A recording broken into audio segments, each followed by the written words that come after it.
Essentially Spokes is a cycling cafe, but everyone is welcome. It's built to accommodate both road and off-road cyclists, which means it's also perfect for dog walkers, horse riders, anyone who's muddy.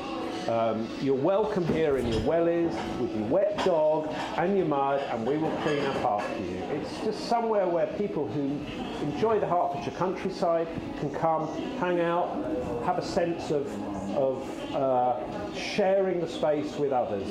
It's part cheers, it's part the pubs that are disappearing everywhere, it's part Café Society from the Belgian cycling fan club bars.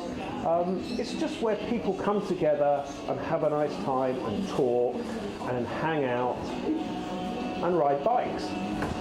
Coffee is everything to us at Stoke. We have our own proprietary blend that is roasted locally by Campervan Coffee, a guy who sells his coffee out the back of an old VW van. Our baristas are very well trained to serve coffee at room temperature and the way it's served in Europe. Our speciality in the kitchen is basically a grilled cheese sandwich and homemade cakes, though we have expanded into other light snacks like poached egg and avocado. But it's a very basic offering.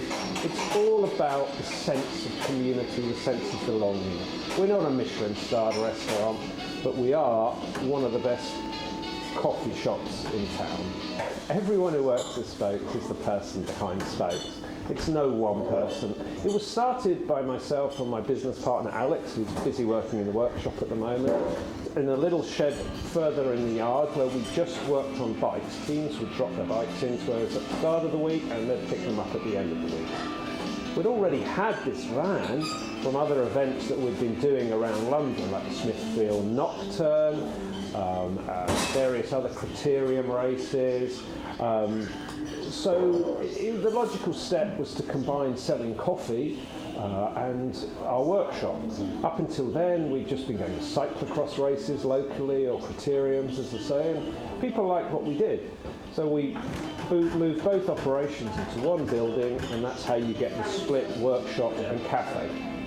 And we've got some real classic bikes in here. I've got the bike that I started my career on, a Colnago just up there, and I've got the bike I finished my career on, a De Rossa up there.